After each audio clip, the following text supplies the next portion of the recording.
Asep itu kalau dulu waktu SD saya sering dibully sama teman saya.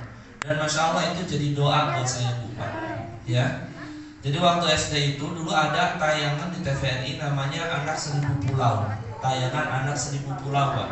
Jadi tentang anak-anak di berbagai belahan provinsi di Indonesia. Ya mulai dari Sabang sampai Merauke. Jadi saya kalau ke sekolah itu sering diledekin, wah si Anak Seribu Pulau, karena disingkat Asep. Asep Anak Seribu Pulau. Ya. Masya Allah. Dan itu doa dari teman-teman saya terjawab sama Allah saat ini Pak. Saya alhamdulillah sampai hari ini sudah melewati lebih dari 1000 pulau Pak di Indonesia. Mulai dari Sumatera sampai Papua untuk mengajarkan Al-Quran. Ya, berkah dari Al-Quran. Ya, karena saya naik pesawat dari Jakarta ke Papua, misalkan terakhir itu ke Raja Ampat kita. Ya, dari Jakarta ke Papua itu kan melewati pesawat berarti melewati lebih dari 1000 pulau ya. Alhamdulillah. Ya. Dan insya Allah mau doanya nanti tanggal 30 kita akan ke Dieng ya, akan mengajarkan Al-Quran di puncak Dieng Pak.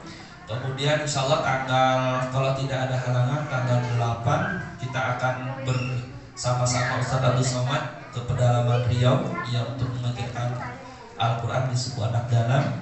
Dan insya Allah tanggal 21 sampai tanggal 25 nanti ya kita ada acara juga ya pengajaran Al-Quran di Bali Pak. Ya, jadi alhamdulillah berkah Al-Quran saya bisa keliling Indonesia. Insya Allah ya. Dan cinta Quran ya alhamdulillah sampai saat ini masih concern ya di dalam pengajaran Al-Quran salah satunya. Kenapa? Ini sebagai salah satu bentuk kepedulian kita terhadap kondisi kaum muslimin di Indonesia. Ya, sekedar Bapak Ibu ketahui, di Indonesia yang mayoritas muslimnya masih tertinggi di dunia, paling banyak di dunia, yang masih buta aksara Quran, Pak, itu masih ada lebih dari 53,7%, Pak. Ya. Jadi kalau muslim Indonesia ada 200 juta orang, lebih dari 100 jutanya belum kenal huruf hijaiyah. Jangankan menjadikan Al-Quran sebagai petunjuk. Kita mengklaim Al-Quran itu sebagai petunjuk kita. Gimana mau jadi petunjuk? Baca aja gak bisa. Gimana mau bisa? Kenal huruf aja gak tahu. Dan itu jumlahnya lebih dari 100 juta. Bahkan hasil dari data dari PT IKI tahun 2021 ya sekitar bulan November atau Desember tahun 2021, muslim yang belum bisa baca Quran itu masih ada lebih dari 75%, Pak. Masya Allah ya. Di Bogor sendiri, dari seluruh penduduk Bogor yang ada di Indonesia, dan kita tahu Bogor itu pesantrennya paling banyak ya. Ternyata yang bisa baca Quran baru 20% dari seluruh penduduk Bogor. Iya, 20% saja. Dan dari 20% itu hanya 5% yang bacaannya benar. Pertanyaannya, kita termasuk yang 20% apa enggak? Kalau termasuk yang 20%, kita termasuk yang 5% apa enggak? Yang bacaannya benar. Jangan-jangan bacaan kita enggak benar lagi. Ya. Nah, karena itu cinta Quran ya kita mengadakan satu program namanya Indonesia Bisa Baca Quran. Jadi kalau misalkan ada di daerah Bapak Ibu sekalian ya warga yang belum bisa baca Quran sama sekali dari nol ya, nggak bisa baca Quran sama sekali, yaitu bisa mengajukan ke Cinta Quran. Kita adakan training gratis dari pagi sampai sore, Pak.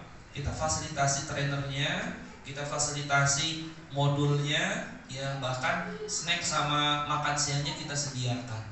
Tinggal Bapak Ibu sekalian menyediakan jamaahnya sama tempatnya. Ada jamaahnya, kalau nggak ada tempatnya di mana? Di kebun. Ya, atau sebaliknya, tempatnya luas tapi nggak ada jamaahnya, kita mau ngajarin siapa? Ya, jadi kalau misalkan ada nih, nggak mesti di sini. Misalkan ada yang dari negeri terpencil, misalkan di mana, di Pabangkon atau di mana, di Karekel misalkan, ya, atau yang lebih ini lagi, dalam lagi, misalkan di Cengal, misalkan ya. Ada misalkan warga yang banyak yang belum bisa baca Quran, boleh mengajukan ke Cinta Quran. Ya kita adakan training kelas Indonesia bisa baca Quran, insya Allah gratis, jangan khawatir ya. Jadi kalau misalkan ada, ya silakan nanti boleh menghubungi kami di Cinta Quran. Nah, mohon doanya juga, saya sekarang sedang merintis juga, sedang membangun pesantren tahfidzul Quran, tapi khusus yatim dan duafa. Ya, gratis, tidak dipungut biaya, ya.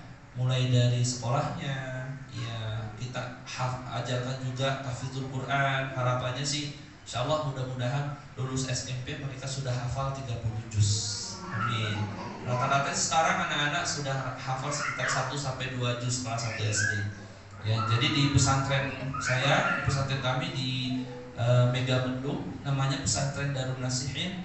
Ya, alhamdulillah sudah ada sekitar 30 orang untuk ikhwannya, laki-lakinya. Kalau yang akhwatnya, yang perempuannya masih bolak-balik karena asramanya belum ada, gitu ya. Jadi baru ada asrama putra saja. Jadi kita terima siapapun yang mau, ya silakan, khusus anak yatim ya. Jadi kalau misalkan ibu atau bapak sekalian punya saudara, punya tetangga yang anaknya yatim, pengen menjadi hafidh atau hafidhah, ya boleh silakan menghubungi saya, gitu ya. Tapi syaratnya sekali lagi harus yatim, berarti nggak punya bapak. Syaratnya yatim nggak punya bapak ya. Iya, kalau punya bapak bukan yatim lagi. Ya, baik. Dan ini IG Cinta Quran. Kalau misalkan nanti Bapak Ibu sekalian ada yang berkenan untuk mengadakan pengajian, mengadakan training dan sebagainya, bisa menghubungi kajian perkantoran Ceki di Instagram. Ya, kalau saya sendiri, nah ini Instagram saya @kanaji_cinta_Quran. Nah, di sini alhamdulillah sebagian mungkin sudah ada yang kenal nih ya. Muka-mukanya muka familiar nih ya, sudah tidak asing sepertinya ya. Karena saya selain di Cinta Quran, saya mengajar juga di Sekolah Islam Terpadu Alia, Pak. Ya, sebagai guru Quran juga ya. Tapi saya biasanya ngehandle guru-gurunya ya. Jadi untuk training guru-guru, supervisi dan sebagainya. Baik, Bapak Ibu yang muliakan Allah Subhanahu wa taala. Kalau misalkan ya, kita suatu ketika di sini ada yang suka piknik nggak? Ada yang suka piknik? Suka jalan-jalan? Suka. Kalau saya mah suka apa nih jalan-jalan ke dapur, ke depan, ke pasar. Ya. Misalkan kita ingin menuju ke sebuah tempat untuk piknik, misalkan ke Sawarna Beach, ada yang pernah dengar Sawarna? Pernah ya? Oke. Kira-kira kalau kita mau ke Sawarna Beach, ke pantai Sawarna, apa yang kita butuhkan untuk menuju ke sana? Ya, sekedar informasi, Sawarna Beach itu dari Jakarta ke lokasi sekitar 162 km. Kira-kira apa yang kita butuhkan untuk mencapai ke Sawarna Beach? Transport, kendaraan, betul, bisa mobil, bisa motor, pakai gerobak juga bisa, cuma nyampainya nggak tahu kapan gitu ya. Ya pakai sepeda juga bisa. Selain kendaraan, apalagi Pak Bu? Bekal, betul. Bekalnya bisa berupa uang, bisa berupa makanan. Ya, apalagi kira-kira selain kendaraan, bekal. Kalau kita kan nggak tahu nih tempatnya, ya kira-kira butuh apa nih? Map, Google, butuh GPS. Ya, kalau sekarang pakai GPS. Kalau dulu tinggal nanya, Pak, kalau ke Sawarna mana? Di mana ya? Gitu ya. Sekarang kita tinggal nanya Mbah Google. Ya, pakai GPS. Jadi kemana-mana gampang. Mau ke tempat yang pelosok sekalipun sekarang udah pakai GPS. Kemarin saya terakhir ke Riau, itu ke pedalaman hutan di sana. Ya, kita membelah gunung, ngelewatin hutan yang masih perawan. Di sana masih banyak harimaunya, masih banyak beruangnya. Apalagi babi hutan itu banyak lewat yang warawiri gitu ya. Pas kita ke sana juga ada yang dapat tuh orang setempat, ada sekitar 10 atau 15 itu. Ya, untuk dijual ke orang-orang yang biasa makan babi gitu ya. Nah, ke sana itu walaupun nggak ada sinyal, saya sekitar 10 hari seperti orang hilang di sana. ya karena memang nggak ada sinyal. Tapi GPS ini masih bisa jalan, ya. Jadi kalau misalkan kita cari alamat pakai GPS, ini nggak perlu sinyal, insya Allah tetap bisa jalan. Itu. Nah ini kalau kita ke Sawarna Beach. Nah pertanyaannya, kita hidup di dunia ini selamanya atau ada masanya kita di sini? Tentu ada sesuatu yang akan kita tuju, betul ya? Apa yang kita tuju? Yaitu akhirat. Betul. Bagi orang yang beriman, kita mempercayai adanya kehidupan sesudah meninggal, sesudah kematian, yaitu akhirat. Pilihannya cuma dua, heaven or hell, surga atau neraka.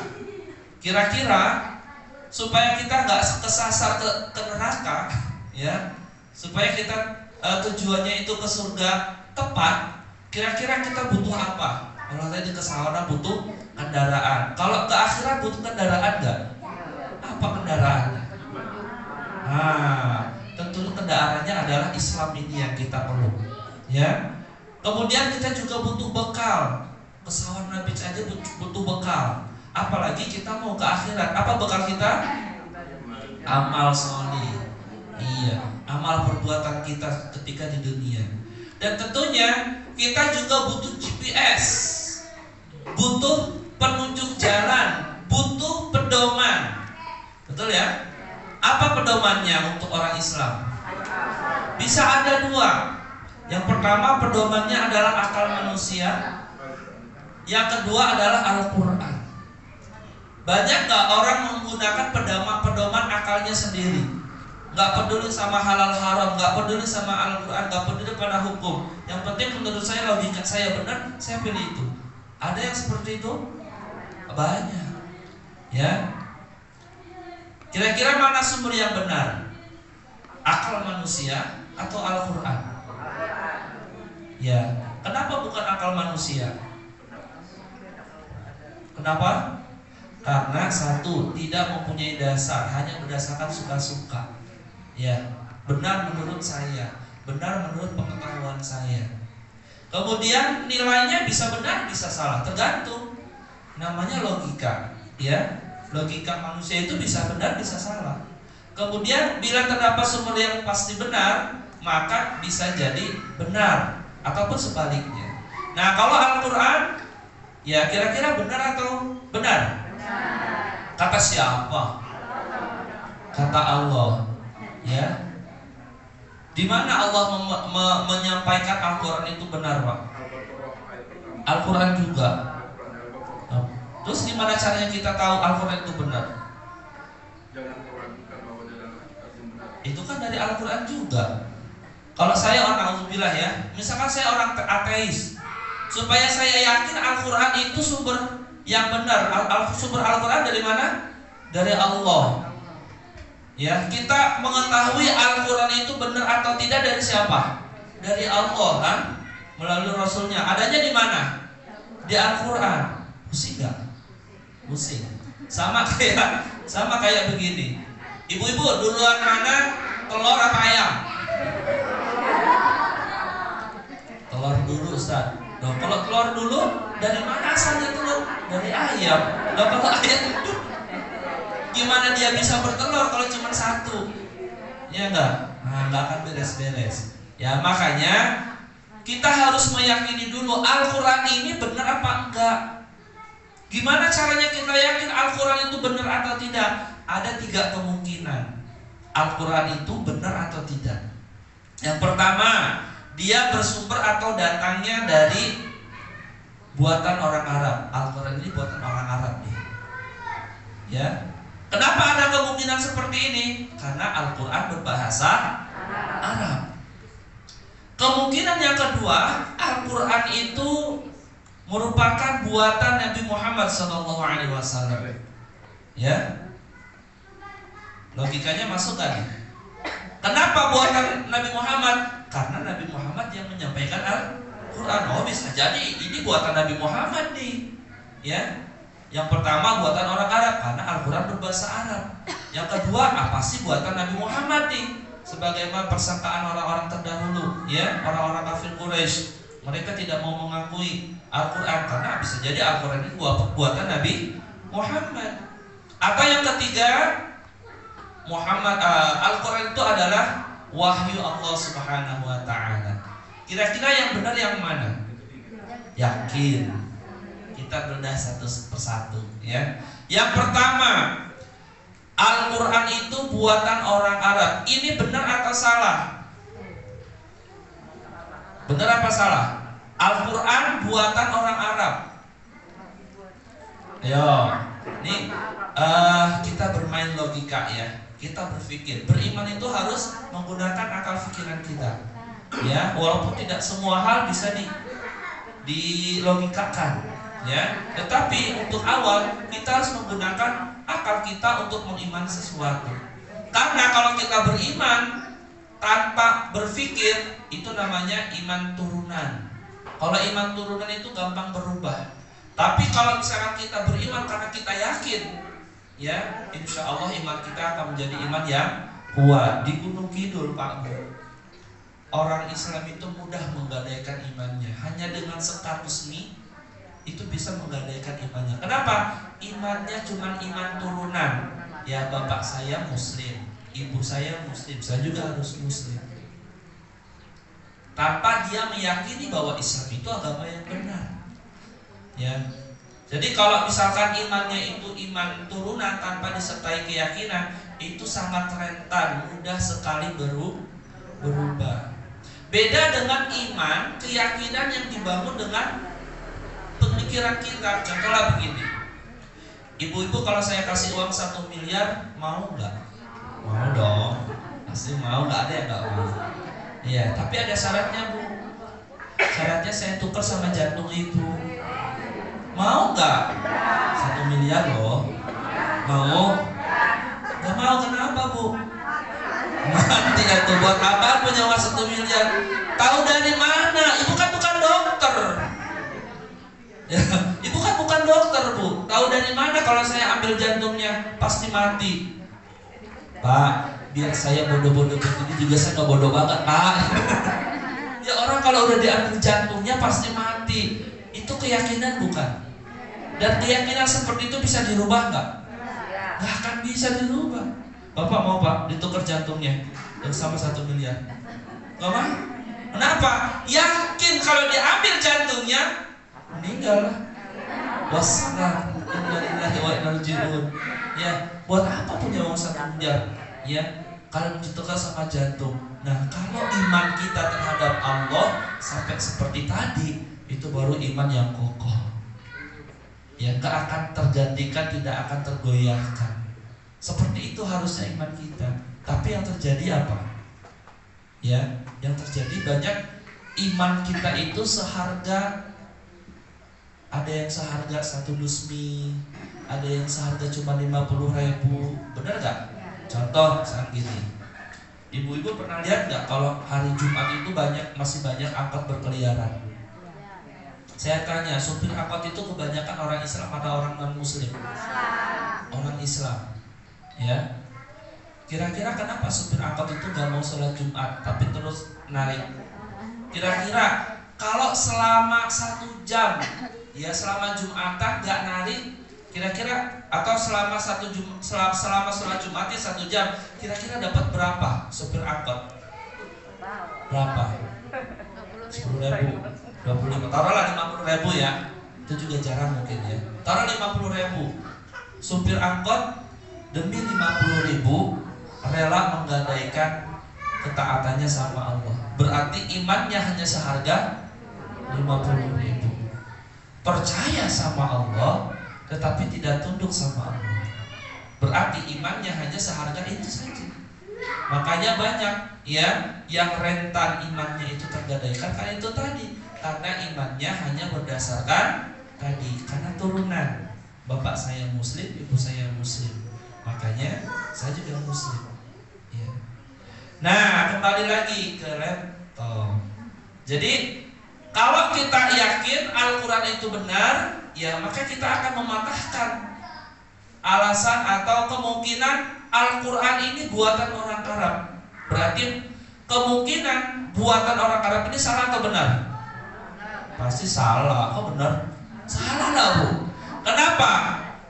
Saya bisa mengatakan salah sebab Al-Quran menantang siapa saja yang ragu, silakan bikin yang serupa dengan Al-Quran. Ini tantangan dari Allah.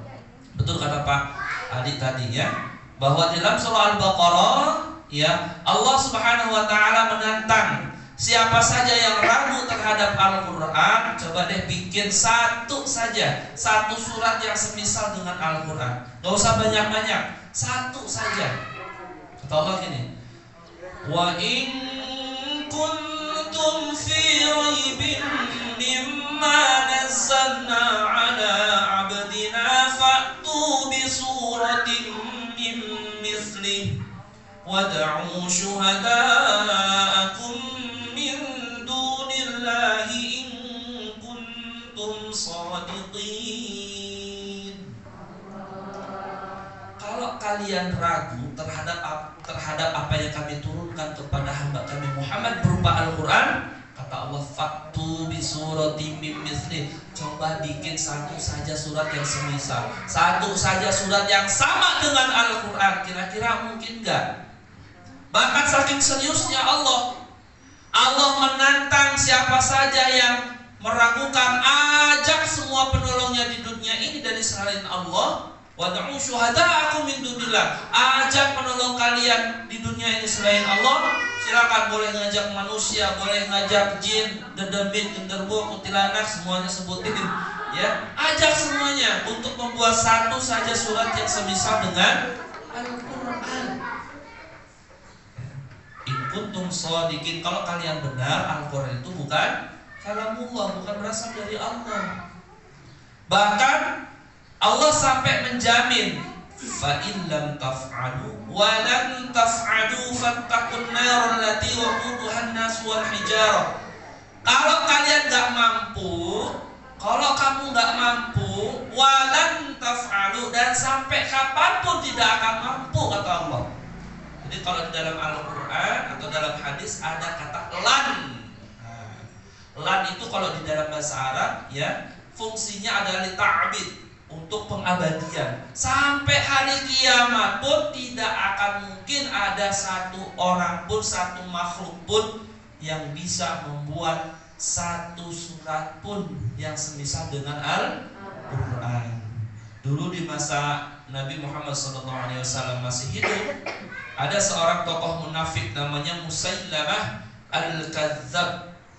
Ya, Musailamah Al-Kadzab. Ya, Musailamah Al-Kadzab itu predikat yang diberikan Allah untuk dia. Karena apa? Mengaku mampu membuat surat yang semisal dengan Al-Quran. Al-Kadzab artinya si pendusta, si tukang bohong. Kira-kira kalau dapat predikat ini bangga gak Bu?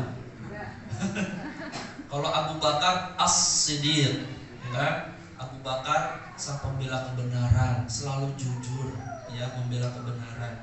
Kalau predikatnya Al-Kadzab, apalagi disematkannya sama Allah yang menciptakan dunia ini, wah, ini menjadi aib, menjadi penghinaan. Ya, si Musailamah ini dihina sama Allah, disematkan dengan predikat Al-Kadzab gara-gara dia mengklaim, ngaku-ngaku bisa membuat satu surat yang semisal dengan Al-Quran. Ya, dia membuat surat bunyinya begini, kelinci. Kelinci, binatang bertelinga panjang, dadanya satu, dan sukanya melompat-lompat. Nah, diketawain lah, ya. Jadi kalau misalkan ada orang yang mengaku bisa membuat satu surat yang sama dengan Al-Quran, berarti ya ini orang pendusta. Kenapa? Allah sudah menantang, siapapun tidak akan bisa, ya. Jadi kemungkinan Al-Quran ini merupakan buatan orang Arab, ini kemungkinan yang batil, kemungkinan yang salah. Kenapa? Hingga hari ini belum pernah ada satupun manusia yang bisa membuat satu surat pun yang sama dengan Al-Quran, ya. Dan insya Allah Al-Quran ini akan dijaga oleh Allah dari pemalsuan. Beda dengan kitab suci yang lain. Karena apa? Karena Allah sendiri yang akan menjaganya. Inna nahnu nazzalna dzikra wa inna lahu lahafidun. Sungguhnya kami yang menurunkan Al-Quran ini dan kami pula yang akan menjaganya. Hanya Al-Quran yang mendapatkan jaminan, ya, tidak akan pernah sekalipun tercemar, tidak akan pernah sekalipun berubah dan dipalsukan. Insya Allah pasti akan ketahuan. Coba, berapa banyak di dunia ini yang hafal Al-Quran? Jutaan. Ya, Allah menjaga Al-Quran salah satunya dengan cara menghadirkan para hafid dan hafidhah, para penghafal Al-Quran. Tidak ada satupun kitab di dunia ini, entah itu Bible, Injil, Taurat, ya, yang bisa dihafal sebagaimana Al-Quran. Ya, Al-Quran satu titik saja beda itu ketahuan. Coba, Bismillah baknya diganti titiknya ke atas, ketahuan nggak? Ketahuan. Jadi Bismillah, udah ketahuan. Bismillah, titiknya dikeatasin, udah ketahuan nggak? Ketahuan. Cuma titik aja, coba, masya Allah, luar biasanya Al-Quran. Ya, jadi kalau misalkan, ya, kemungkinan buatan orang Arab ini pasti salah. Ya, kenapa? Orang Arab sampai sekarang itu belum pernah ada yang bisa membuat satupun surat yang semisal dengan Al-Quran. Yang kedua, kemungkinan, kalau gitu ini buatannya Nabi Muhammad SAW. Kira-kira ini bisa diterima nggak? Kenapa nggak bisa diterima, Bu? Karena Nabi Muhammad tidak bisa membaca. Oke, walaupun ini masih debatable, ya, masih perselisihan. Oke, kita terima. Nabi Muhammad nggak bisa baca, nggak bisa nulis. Makanya beliau mempunyai asisten pribadi, ya, namanya Zaid bin Sabit, yang sampai sekarang belum pernah ada orang yang bisa menandinginya kemampuan Zaid bin Sabit ini. Zaid bin Sabit ini mampu menguasai lebih dari 100 bahasa, Bu, di dunia. Dan bahasanya itu aktif, ya, cascistus. Ya, kalau kita, alhamdulillah, ya, kita juga banyak bahasanya, ya. Bahasa Indonesia, bahasa Sunda, bahasa tubuh, bahasa kalbu, udah 4, ya. Ya. Baik. Jadi kemungkinan bahwa Al-Quran ini buatan Muhammad ini juga merupakan kemungkinan yang salah atau batil. Kenapa? Karena Nabi Muhammad bagian dari orang Arab yang ditantang oleh Allah di dalam surah Al-Baqarah tadi. Ya. Jadi surah Al-Baqarah tadi menantang seluruh manusia, salah satunya di antaranya Nabi Muhammad SAW. Dan ini terasa juga dari gaya bahasa Al-Quran itu tidak sama dengan hadis. Gaya bahasa Al-Quran itu berbeda dengan hadis.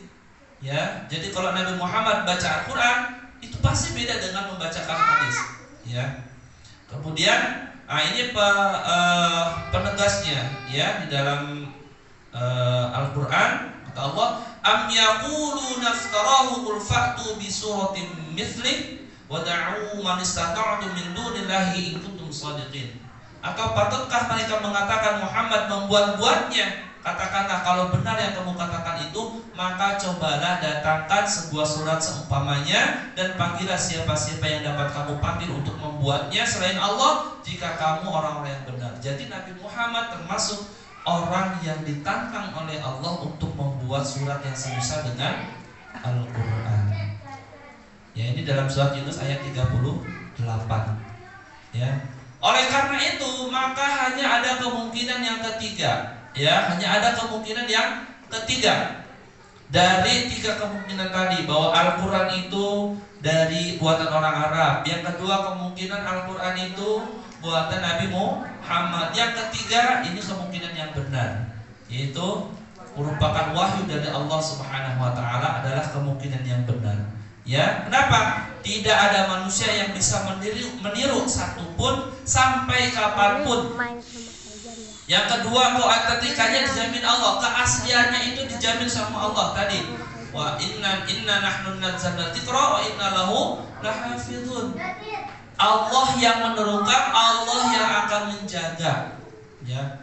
Kalau Injil sampai sekarang itu sudah beberapa kali revisi. Saya pernah baca Injil versi James King. Di dalamnya ada ayat yang berbunyi, maka diharamkan bagimu memakan babi. Di dalam Injil ada loh.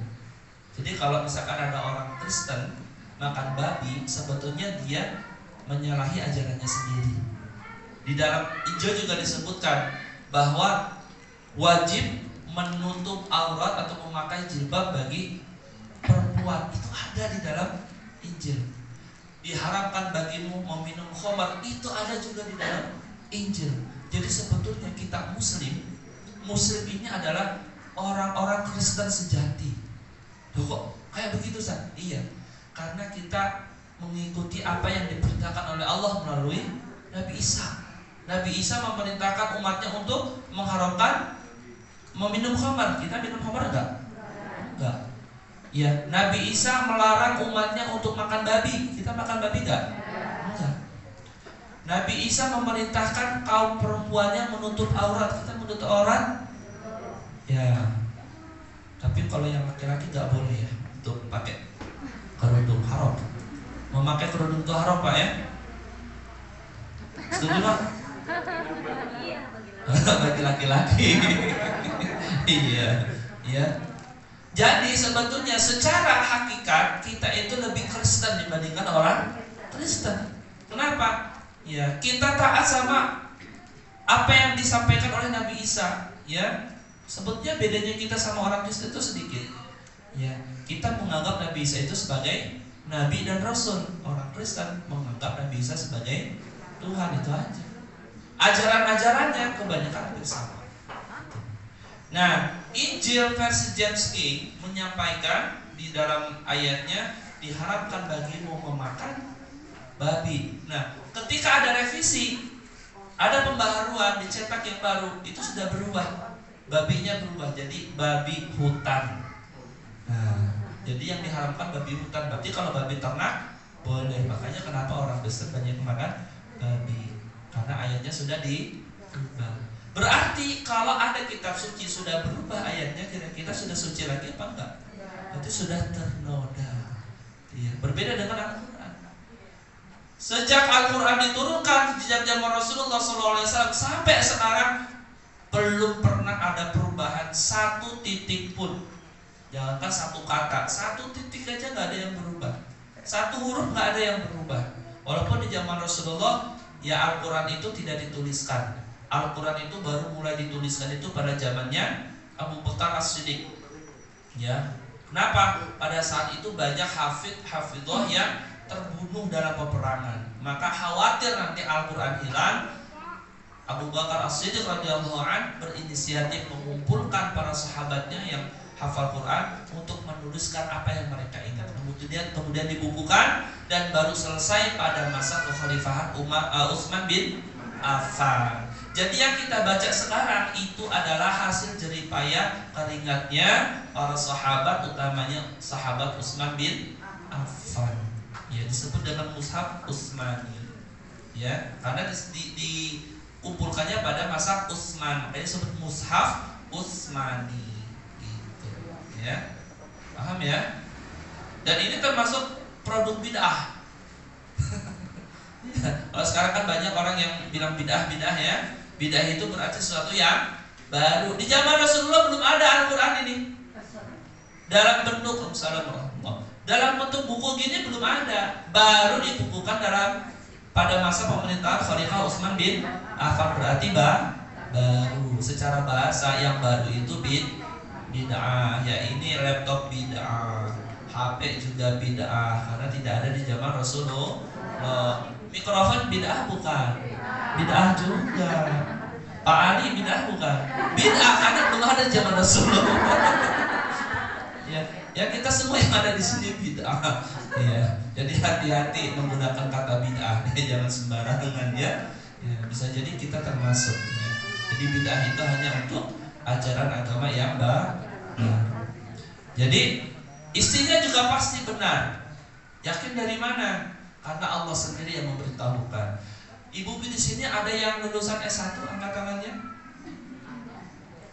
Nggak ada? 1, 2, 3. Lulusan S2? S3? Wah, kalah sama Samsung berarti. Iya, Samsung udah S12 saudara. Ya. Nah, saya tanya, ibu-ibu yang lulusan S1 berarti pernah nyusun skripsi kan? Masih ingat nggak judul skripsinya? Masih? Yakin Bu? Masih ingat isinya? Pasti nggak ingat. Iya, pasti nggak ingat. Nah, biasanya di skripsi itu, di kata pengantar itu suka ada kalimat, skripsi ini masih jauh dari kesempurnaan. Betul ya? Ada ya kalimat seperti itu? Pasti itu selalu ada itu biasanya. Saran, kritik dan masukan yang membangun, yang sifatnya membangun sangatlah diharapkan. Pasti ada seperti itu. Hampir semua tulisan pasti seperti itu. Berbeda dengan Al-Quran. Al-Quran di halaman pertama sudah disebutkan, dzalikal kitabu la raiba fi. Betul Pak ya? Ini adalah kitab, ini adalah buku yang tidak ada keraguan di dalamnya. Berarti sempurna. Hanya Al-Quran yang berani mengucapkan seperti itu. Kenapa? Karena Al-Quran yang bikinnya Allah. Pasti tidak akan mungkin ada cacat, tidak mungkin ada ketidaksempurnaan. Pasti sempurna. Makanya di dalam isinya, dzalikal kitabu la raiba fi hudan lil muttaqin. Inilah kitab, inilah buku yang tidak ada keraguan di dalamnya. Ya, di dalam tafsir Jalalain disebutkan la raiba, disebut la syakka. Ya, tidak ada keraguan. Ya, hudan lil muttaqin, petunjuk bagi orang yang bertakwa. Inilah pentingnya Al-Quran. Al-Quran itu akan menjadi petunjuk bagi orang yang bertakwa. Kira-kira sudah menjadi petunjuk atau belum Al-Quran buat kita? Oleh karena itu Al-Quran itu sangat penting. Ya, bagi orang yang mau mengamalkannya, Al-Quran ini akan menjadi petunjuk. Bagi orang yang mengaku Al-Quran ini sebagai guidance-nya, petunjuknya, insya Allah akan selamat. Kata Allah di dalam surah Al-Isra, a'udzubillahi minasyaitonirrajim, inna hadzal qur'ana yahdi lillati hiya aqwam wa yubashshirul mu'minin ya'maluna as-salihati anna lahum ajran kabira. Ya, mukminin alladzina ya'muruna ini ada yang ngaclok ya. Wa yubashshirul ladzina wa yubashshirul mu'minuna alladzina ya'maluna as-salihati anna lahum ajran kabira. Sesungguhnya Al-Qur'an ini memberikan petunjuk kepada jalan yang lebih lurus dan memberikan kabar gembira kepada orang mukmin yang mengerjakan amal saleh bahwa bagi mereka ada pahala yang besar. Inilah pentingnya Al-Qur'an bagi kita.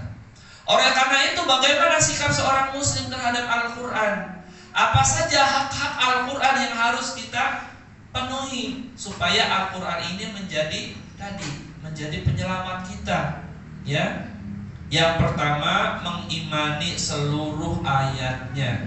Ya, kata Allah dalam surah An-Nisa ayat 150-151, sesungguhnya orang-orang yang kafir kepada Allah dan Rasul-Rasulnya dan bermaksud membedakan antara keimanan kepada Allah dan Rasul-Rasulnya dengan mengatakan kami beriman kepada yang sebagian, ya, dan kufur terhadap sebagian yang lain, ya, serta bermaksud dengan perkataan itu mengambil jalan tengah di antara yang demikian, antara iman atau kafir, merekalah orang-orang yang kafir sebenar-benarnya. Masya Allah. Jadi orang-orang yang apa ya?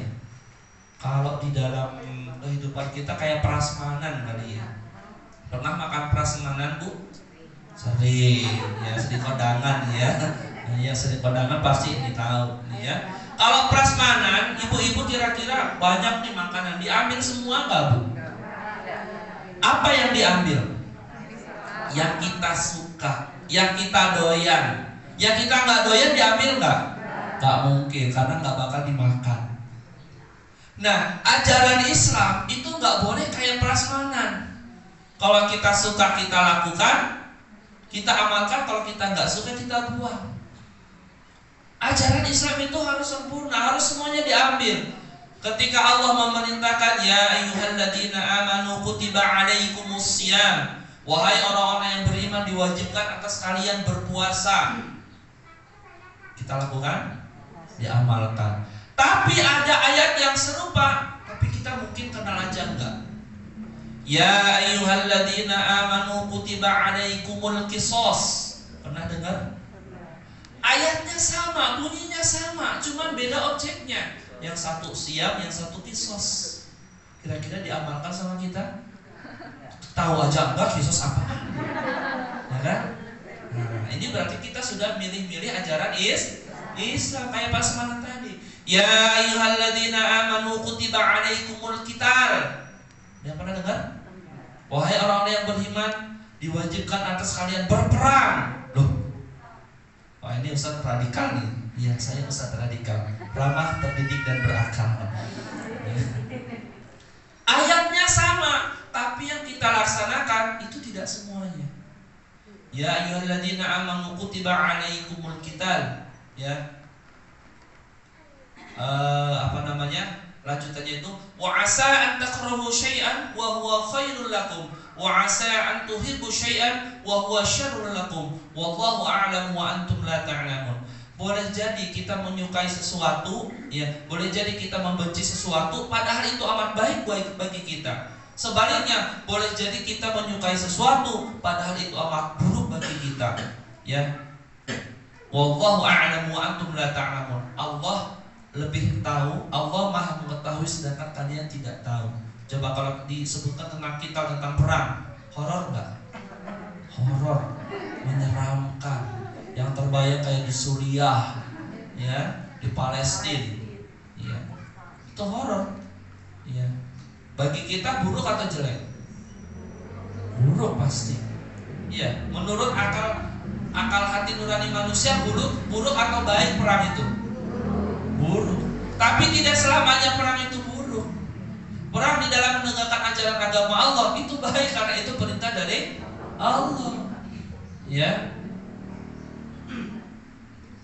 Jujur itu sifat yang baik atau yang buruk? Menurut kita baik. Tapi tidak semua jujur itu baik. Pak Ali kalau jujur ketika istrinya bikin sayur asam keasinan, wah bisa perang dunia itu. Ya, istrinya bikin sayur asam keasinan. Ya, pas dicobain sama Pak Ali, Masya Allah, seumur-umur ini belum pernah di dunia ini masakan seperti ini. Ini masakan limited edition. Ya, edisi terbatas, ya. Saking sayangnya, ini jangan dihabisin deh, buat nanti aja. Padahal gak mau makan, ya. Bohong gak? Bohong, tapi itu bohong yang berpahala. Ya, ada bohong yang berpahala. Ya, jujur di dalam medan perang itu bisa jadi dosa, Bu. Kalau misalkan kita jujur, balik gimana markas kaum muslimin? Karena orangnya jujur, di sebelah sana Pak. Itu jadi dosa itu. Jadi baik ataupun buruk itu bukan berdasarkan perasaan manusia, tetapi bagaimana Allah dan Rasulnya memerintahkan. Kalau menurut Allah baik, walaupun menurut hati kita nggak baik, pilihlah menurut Allah. Makanya kenapa kalau dalam Islam kita ada namanya sholat istikharah, ya, sholat meminta petunjuk. Ketika misalkan ada seorang laki-laki ingin memilih dua orang perempuan untuk dinikahi, kira-kira bagus yang mana nih? Baik yang mana ini? Ya, apakah dua-duanya atau salah seorang gitu kan? Ibu-ibu langsung melotot. Ya. Nah, itu dianjurkan oleh istikharah. Untuk apa? Meminta petunjuk dari Allah. Mana yang baik? Karena bisa jadi menurut penilaian kita baik belum tentu menurut penilaian Allah. Itu yang pertama. Jadi harus diimani seluruhnya. Gak boleh milih-milih ajaran Islam. Pas suruh nutup aurat, saya mah nutup auratnya pas di pengajian aja. Ribet atau di rumah mesti pakai kerudung, keluar rumah pakai kerudung. Haridang. Ada kayak begitu? Nah, hati-hati ya. Menutup aurat itu enggak di luar rumah, ya, enggak di pengajian sama. Ya, ibu-ibu, hati-hati nih, ibu-ibu terutama nih ya. Kalau bapak-bapak mah insya Allah gak sedikit yang buka aurat. Aurat wanita itu apa saja? Seluruh anggota tubuh kecuali muka dan kedua telapak tangan. Jadi kalau kelihatan cekerna itu aurat bukan? Ayo yang sekarang kelihatan kakinya nanti pakai kaos kaki. Ustaz ribet aku kemana-mana gua kaos kaki mah. Itu teh aurat ibu-ibu. Hai ibu-ibu, itu teh aurat. Ya, kalau saya melihat dosa saya. Ya, karena kalau laki-laki kan palingnya karena ningali aurat teh aduh makanya ditinggali dosa, itu ditinggali mubazirnya. Ya. Jadi hati-hati nih, ya.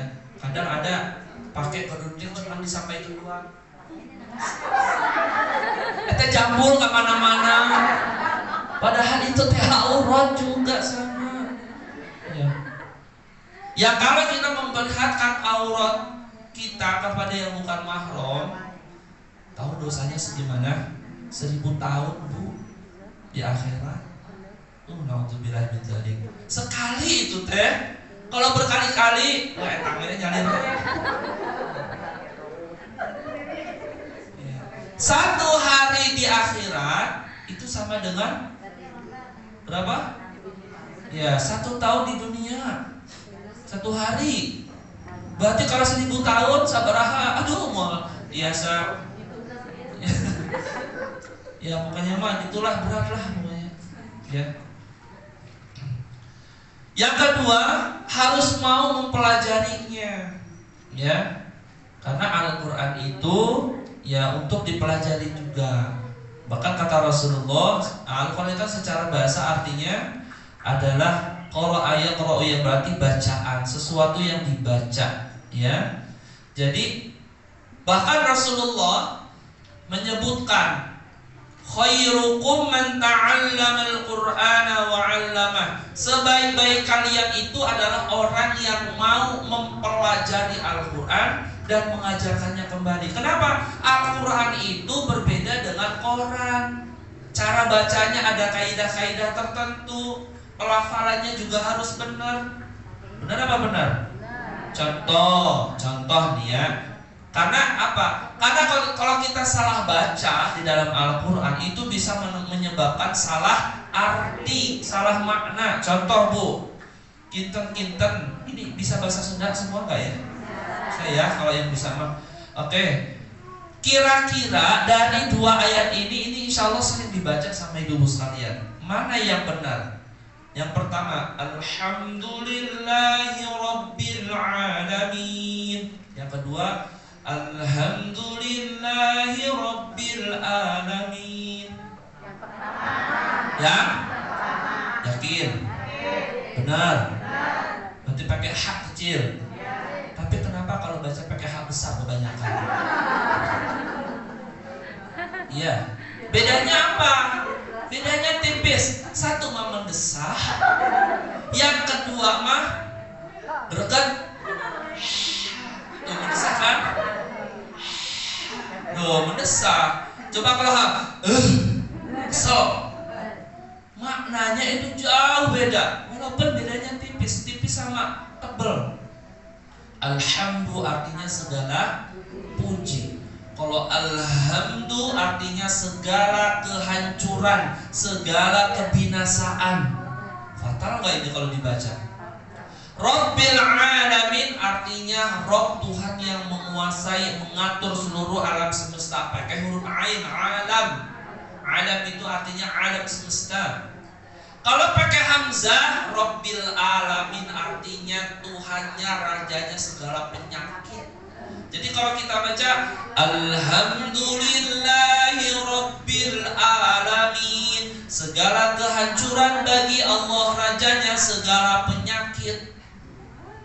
Fatal gak ini? Fatal. Ya. Kalau yang atas segala puji bagi Allah Tuhan semesta. Bedanya satu ditekan, satu nggak ditekan. Ditekan. Ditekan. Kalau hamzah nggak ditekan. Tapi maknanya beda jauh. Iya. Contoh yang lain. Kalau itu dari pelafalan. Contoh ada juga pelafalan yang misalkan berubah maknanya apa ya? Kalau kita berterima kasih di dalam bahasa Arab kita ucapkan ya syukron. Ya, syukron itu artinya terima kasih, pakai shin tebal, syan. Kalau kita baca sukron, gaya-gaya panu, ya supaya ke Arab-Araban gitu ya. Ya, sukron ya sukron. Kalau sukron artinya apa? Mabok. Jadi maboknya mabok. Kalau syukron artinya terima kasih. Kalau sukron artinya mabuk. Cuman beda tipis sama tebel. Ya. Makanya kalau misalkan ibu-ibu besok mau ngaji nggak? Insya Allah. Insya, bukan insya. Insya Allah, jika Allah menghendaki. Insya Allah. Kadang iya. Kadang insya Allahnya insya Allah Sunda apa insya Allah Islam. Isukan iya bayar hutangnya insya Allah. Nah, insya Allah Sunda itu biasanya. Pas ditagih, aduh hapunten kan. Insya Allah Sunda berarti. Ya. Kalau insya Allah dalam Islam itu janji kita. Namanya janji itu nggak boleh diingkari, walaupun di dalam bercanda itu nggak boleh. Iya. Contoh yang kedua, nah, kalau ini insya Allah jangan dibuka Al-Qurannya ya. Nah, kita cek, walaupun ini sudah ada surah Al-A'raf ayat 84, jangan dibuka. Kalahkan dibuka. Wa amtarna 'alaihim matara. Yang kedua, wa amtarna 'alaihim matara. Apa kira-kira bedanya? Bedanya di to. Kalau yang pertama tonya dibaca pendek, matara. Kalau yang di bawah matara. Beda nggak artinya? Beda. Kalau yang dipanjangkan ya dengan yang dipendekkan itu pasti beda. Kira-kira kalau dua ayat ini yang benar yang mana? Yang atas atau yang bawah? Yang atas atau yang bawah? Yang benar. Coba saya pengen tes. Yang jawab benar yang atas angkat tangannya. Ini nggak 10 orang nih. Yang jawab yang bawah yang benar angkat tangannya. Berarti saya sadar jawab anu mana ibu? Dipilih dulu saeutik anu handap eueuhan. Ini yang dia nggak angkat tangan jawab yang mana? Oh, sama kayak ibu-ibu mau masuk surga atau neraka. Ya angkat tangan yang mau masuk surga. 1, 2, nah ayo. Awas ya, kada iya di tengah angkat tangan. Siapa yang mau masuk neraka angkat tangannya? Nggak ada. Yang nggak angkat tangan, ayo tadi ayah di tengah angkat tangan. Eta milih nu mana? Oh ya, heset suruh milih teh. Jadi yang benar yang atas atau yang bawah kira-kira? Kita lihat. Kalau yang bawah dengan dipanjangkan toknya, artinya dan kami turunkan kepada mereka bandara matoro. Kalau yang atas hujan. Dan kami turunkan kepada mereka hujan batu. Ini kisah tentang Nabi Lut, ya, Nabi Lut yang kaumnya ya melakukan kegiatan LGBT. Nah, tahu LGBT? Ya, hati-hati ibu-ibu ya. Ya di lingkungannya kalau misalkan ada makhluk-makhluk tulang lunak, harap segera ditertibkan, ya diingatkan. Tahu makhluk tulang lunak? Itu ya. Badan gede, tapi mau lupa kita. Hei, makhluk tulang lunak, hati-hati. Yang kemarin diberikan panggung gitu di CBD, mana? Citayam, CFD ya, Citayam Fashion Week, CFW ya, CFW. Nah, walaupun sekarang alhamdulillah udah ditutup tuh. Nah itu sebagai salah satu bentuk ekspresi mereka itu memang harus diingatkan. Ya hati-hati. Ya kenapa? Kegiatan seperti itu, perbuatan kaumnya Nabi Lut itu perbuatan yang akan dilaknat oleh Allah dan siksaannya disegerakan. Gak nunggu hari kiamat dulu. Contoh, misalkan pernah terjadi di Palu, pernah dengar? Ya, gempa bumi di Palu, ya sampai tanah itu menggulung, ya. Ternyata ada sebuah kampung di sana yang memang sudah terbiasa mempraktekkan kegiatan seperti itu. Yang anehnya lagi, di sampingnya itu ada kampung yang sama sekali tidak diusik sama Allah. masjidnya masih ada, ya. Pokoknya aman, tentram, dan dalam damai, bahagia, sejahtera di sana. Ya, kenapa? Masih menjaga syariat Islam di sana. Sampingnya, kampung sampingnya itu ya yang gay, lesbi, yang seperti itu. Ya, bahkan saya melihat sendiri itu di bandara di Purwadi, ya, atau di Kendari, itu orang laki-laki sama laki-laki cuma di bandara, itu hal biasa. Alhamdulillah ya, jangan sampai, ya. Itu termasuk perbuatan kaum Nabi Lut yang disegerakan siksaannya di dunia ini. Alhamdulillah. Makanya jaga keluarga kita, anak kita, ya, suami kita, istri, suami ibu-ibu kok sama kita, ya, sama istri gitu ya. Ya, jangan sampai ya melakukan perbuatan yang dilarang sama Allah. Ya, inilah makanya harus mau mempelajari Al-Quran. Kenapa? Karena tadi kata Rasulullah, khairukum man ta'allama al-Qur'ana wa 'allama. Sebaik-baik kalian itu adalah orang yang mau mempelajari dan mengajarkan Al-Quran. Karena baca Al-Quran dengan baca Quran itu beda. Kayak tadi, misalkan panjang pendek salah, beda maknanya. Pelafalannya salah, beda maknanya. Tanda-tanda di dalam Al-Quran kita baca salah, bahkan ada ayat yang bisa membuat kita murtad, Bu. Kok baca Quran malah murtad? Iya, kalau kita meyakini. Contoh misalkan dalam surah Al-Fatihah, ini sering dibaca, hati-hati ya. Surah Al-Fatihah ayat yang kelima, gimana bunyinya, Bu? Al-Fatihah ayat yang kelima. Halo? Oh, ditangkela ya. Tutup dulu dah ya. Padahal setiap hari teteh ya dibaca. Al-Fatihah dibaca berapa kali sehari semalam, Bu? 17 kali. Di luar duha, di luar tahajud. Ayat kelima bunyinya? Alhamdulillah udah ketemu.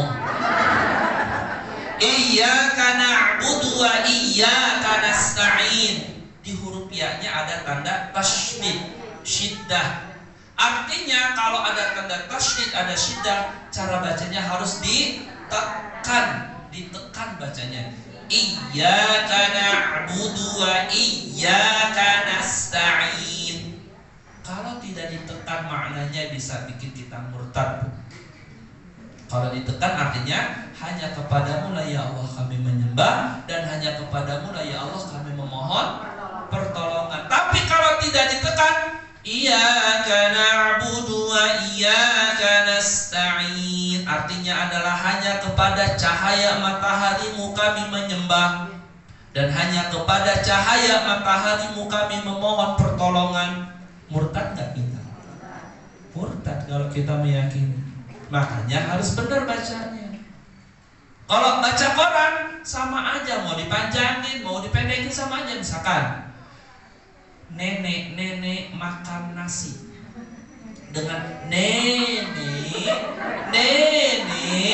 makan nasi, sama nggak artinya? Sama. Kalau baca Quran nenek makan nasi, ya. Nenek makan nasi, sama nggak artinya? Sama juga, ya. Nasi basi sayur asam keasinan. Nasi basi, sayur asam keasinan. Nasi basi, sayur asam keasinan. Nasi basi, sayur asam keasinan. Sama nggak artinya? Sama. Ya. Tapi kalau Al-Quran beda itu maknanya. Buktinya tadi alhamdu dengan alhamdu maknanya beda. Alamin dengan alamin beda. Masih dalam surah Al-Fatihah ayat yang ke-6. Coba sekarang ke-6 gimana?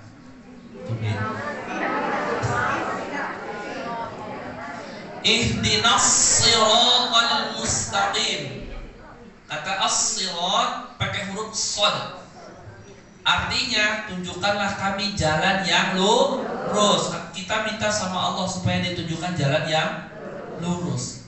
Kita bacanya pakai huruf sin, bukan pakai huruf shad.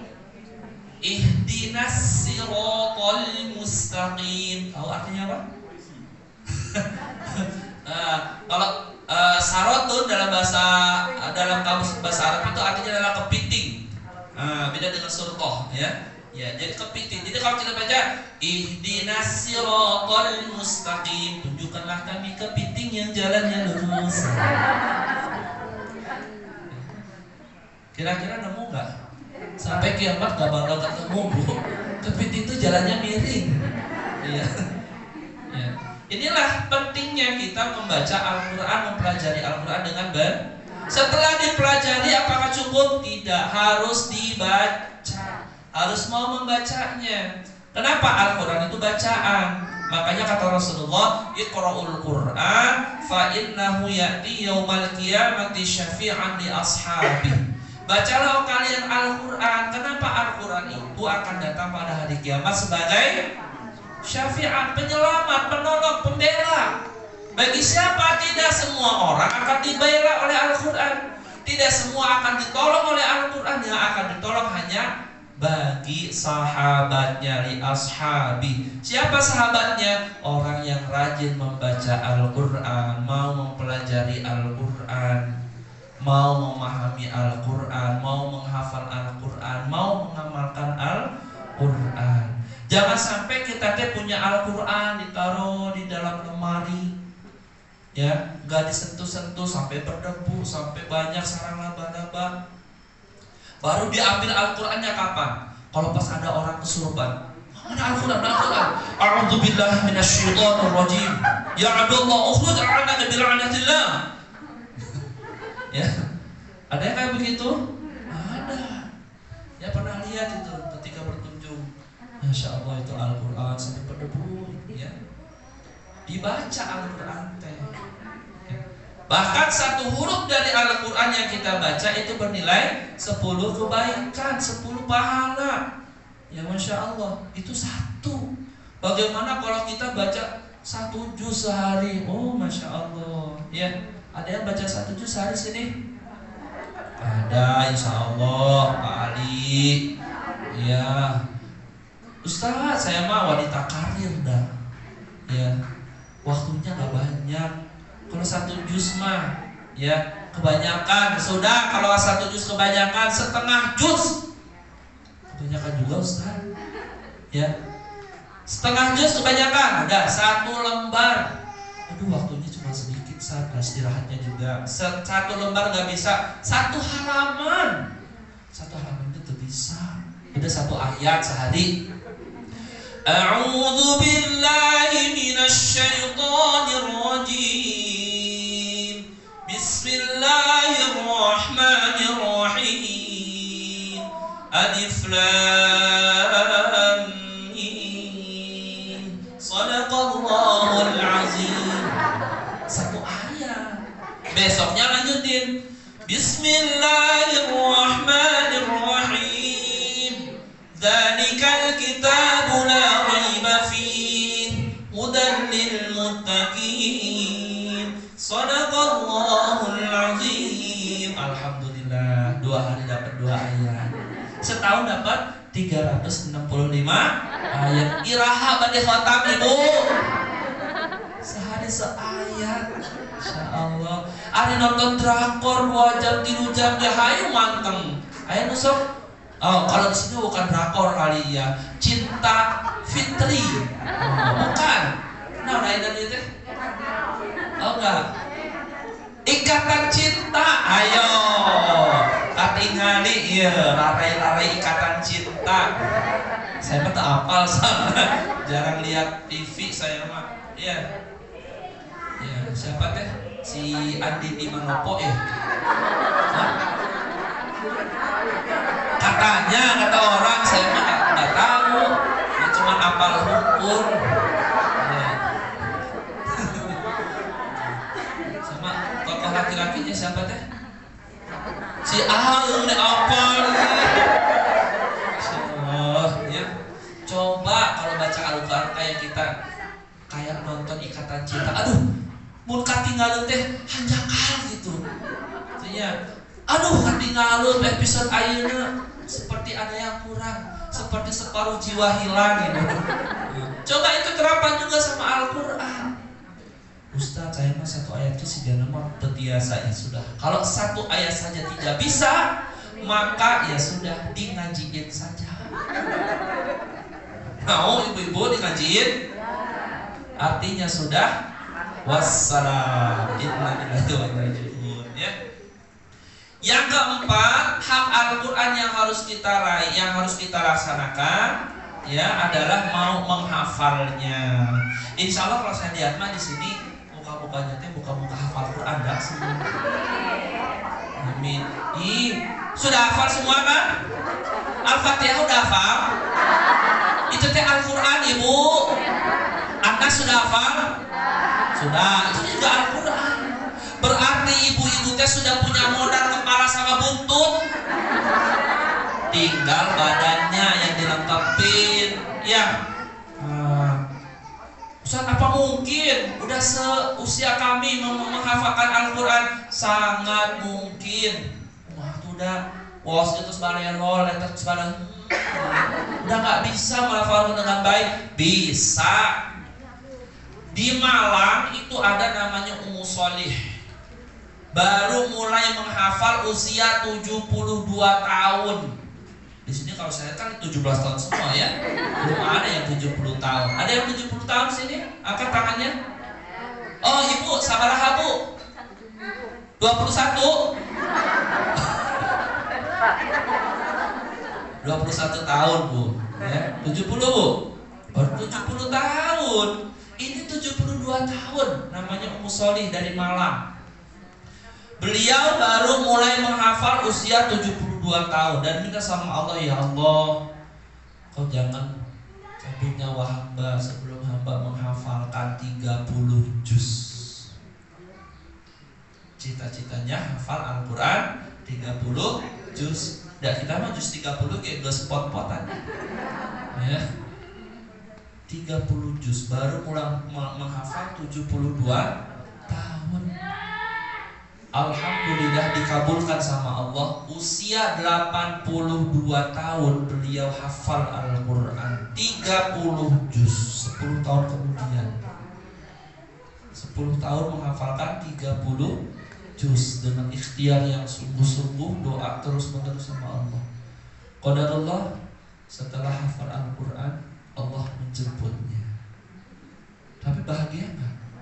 Meninggal dalam keadaan menghafal Al-Quran, hafal 30 juz. Kata Rasulullah, orang yang hafal 30 juz menghafalkan Al-Quran. Dari Abdullah bin Umar radhiyallahu anhu berkata bahwa Rasulullah SAW bersabda, pada hari kiamat kelak akan dikatakan kepada ahlul Quran, bacalah dan terus naik, bacalah dengan tartil seperti yang engkau telah membaca dengan tartil di dunia, karena sesungguhnya tempatmu adalah pada akhir ayat yang engkau baca. Jadi kalau kita bacanya cuma juz 30, kita ada di lantai 30. Gak bisa melihat ke lantai yang lantai 1. Kita ada hafalnya cuma 2 juz, berarti cuma lantai kedua. Kita hafal 30 juz, kita ada di lantai paling atas. Yang di lantai paling atas kita bisa melihat, eta Pak Ali sampai di 29. Eta aya pasurnya di lantai 20. Bisa melihat lantai bawahnya, tapi yang di bawah tidak bisa melihat lantai yang di atasnya. Kira-kira mau lantai berapa bu? Lantai paling atas. Hafalkan mulai hari ini, insya Allah. Bisa? Bisa, pasti bisa. Karena ini adalah janji dari Allah, jaminan dari Allah. Asal kitanya mau, kata Allah. Dalam surah Al-Qamar, silakan nanti dibuka surah Al-Qamar, ada 4 ayat dengan redaksi yang sama, kalimat yang sama. Ayat 17, ayat 20, ayat 40, lupa saya ayatnya. Yang jelas 17 salah satunya. Ya, kata Allah, وَلَقَدْ يَسَّرْنَا الْقُرْآنَ لِلذِّكْرِ فَهَلْ مِن مُّدَّكِرٍ. Walaqad, dan sungguh-sungguhnya kami teh walaqad yassarna, kami telah mudahkan, ya, kami telah mudahkan. Walaqad yassarna Al-Quran lidzikri, sebagai pelajaran. Pertanyaan dari Allah itu sederhana banget. Fahal mim muddakir.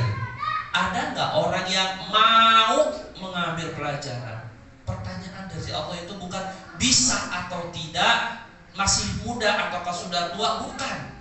Mau atau tidak. Gampang ya kalau bahasa saya. Kalau ente mau pasti dikasih kemudahan. Tapi kalau nggak mau, yang nggak dikasih kemudahan sama Allah. Itu ya. Apakah cukup hanya dengan menghafal? Tidak. Selanjutnya harus mau memahami ya ayat-ayat Al-Qur'an ya. Kata Allah, "Walau ja'alnahu Qur'anan 'ajamiyyan laqalu laula fussilat ayatuhu a'jamiyyun wa 'arabiyyun qul huwa lil-ladzina amanu hudan wa shifaa والذين لا يؤمنون في آذانهم وقر وهو عليهم عمى أولئك ينادون من مكان بعيد." Dan jikalau kami jadikan Al-Quran itu suatu bacaan dalam selain bahasa Arab, tentulah mereka mengatakan, mengapa tidak dijelaskan ayat-ayatnya? Apakah patut Al-Quran dalam bahasa asing? Sedang Rasul adalah orang Arab. Katakanlah Al-Quran itu adalah petunjuk, hudan ya, wasyifa, penawar, penyembuh bagi orang-orang yang beriman ya. Jadi kalau misalkan kita ingin mendapat petunjuk, ya baca Al-Qurannya. Kita pengen sembuh baik sakit hati maupun sakit fisik, sering-seringlah baca Al-Quran ya. Apalagi yang sering gegana. Tahu gegana? Gelisah kalau merana, tahu ya, sering apa kadang lagu dangdut kayaknya. Oh enggak ya.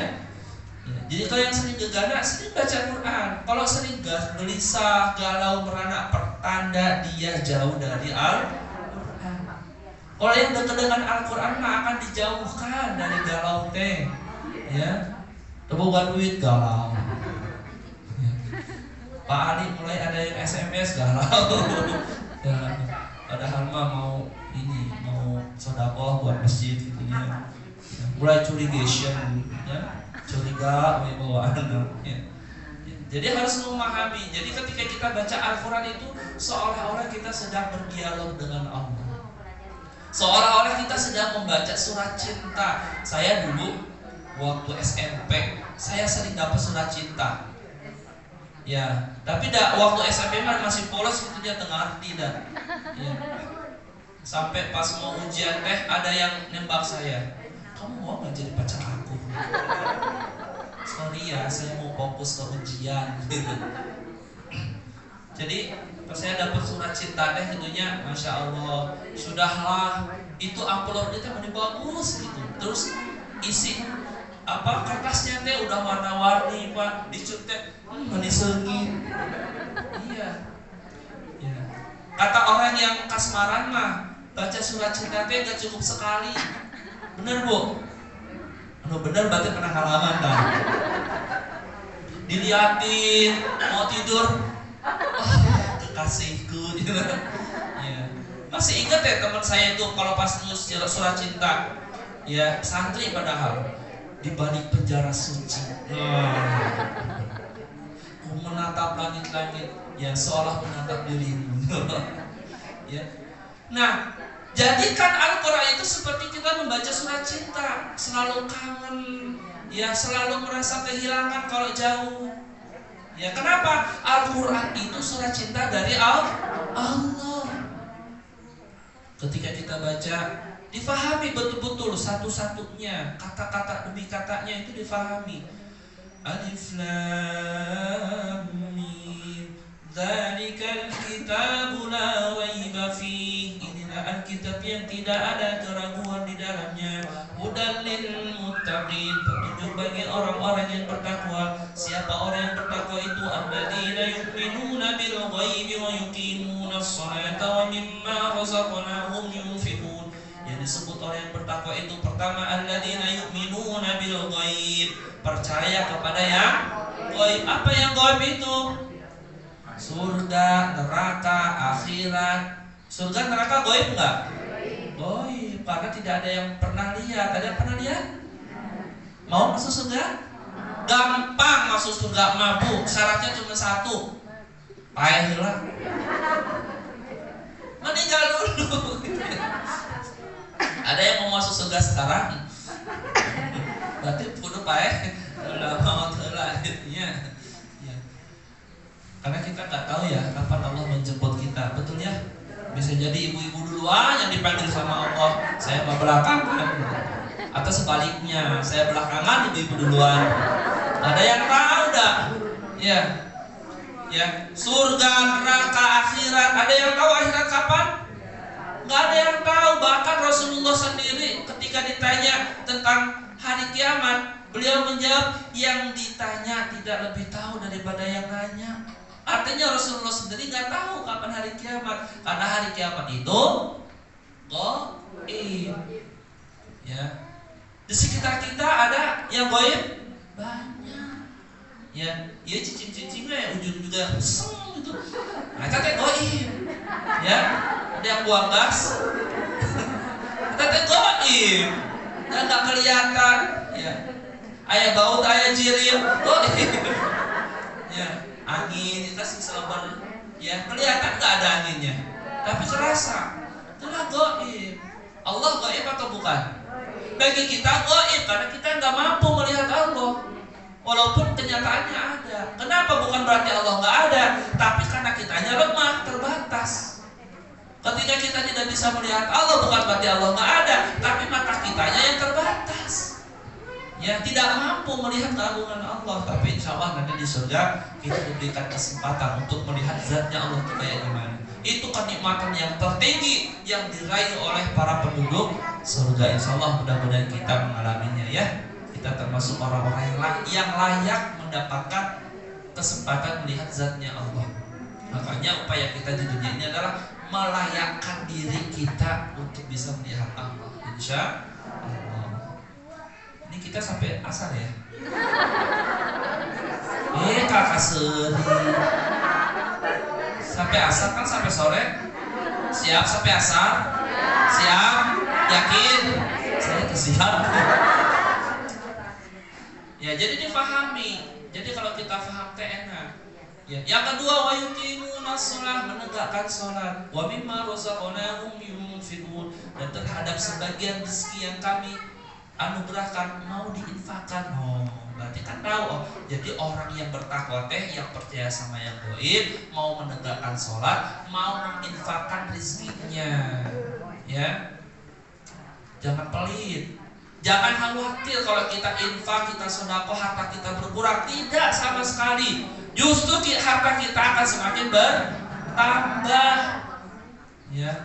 Bahkan ada hadis Rasulullah menyebutkan kalau kita bersedekah maka Allah akan memberikan balasan 10 kali lipatnya. Tentunya. Bahkan di dalam ayat Al-Qur'an ada juga menyebutkan ya sampai 700 kali lipat, bahkan tak terhingga. Apakah cukup hanya dengan memahami saja? Tadi sudah diimani. Setelah diimani mau dipelajari. Setelah dipelajari mau dibaca. Setelah dibaca mau dihafalkan. Kemudian difahami. Cukup? Nggak cukup, harus diamalkan. Ya, ya kata Allah. Allah akan didatangkan Al-Quran pada hari kiamat kelak. Dan orang yang rajin membacanya dan senantiasa rajin beramal dengannya. Yang paling depan adalah surah Al-Baqarah dan surah Ali Imran. Keduanya akan membela orang-orang yang rajin membacanya. Ya, makanya para sahabat dulu berlomba-lomba menghafal surah Al-Baqarah dan Ali Imran. Bahkan di zaman Rasulullah ada salah seorang anak muda yang dijadikan panglima perang karena menghafal surah Al-Baqarah. Dan kalau surah Al-Baqarah ini dibaca di rumah kita, insya Allah tidak akan ada setan, sihir, tenun, santet masuk ke dalam rumah kita. Ya. Jadi kalau misalkan di rumahnya dia kerasnya panas, hawa nate cekcok, jeung salaki teh hayu durder wae. Bisa jadi di rumah itu jarang dibacakan surah Al-Baqarah atau jarang dibacakan Al-Qur'an. Makanya jadi kayak kuburan. Makanya kata Rasulullah, janganlah jadikan rumah kalian itu sebagai kuburan. Kenapa? Karena tidak pernah dibacakan ayat-ayat Al-Qur'an. Ya. Kemudian yang ketujuh, mengajarkannya. Ya.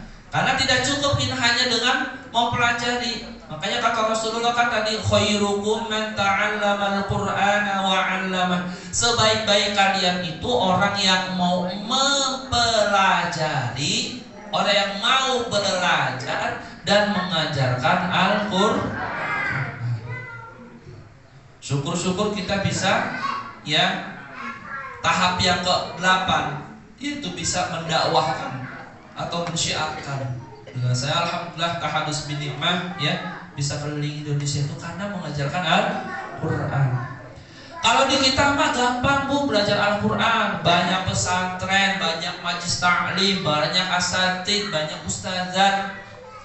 Saya ke pedalaman itu ada pernah di daerah Pinrang, Sulawesi Selatan. Nanti ibu-ibu kalau misalkan penasaran, saya ada videonya. Silakan nanti bisa dibuka di YouTube ya. Judulnya Cahaya Pinrang Desa Mu'alaf.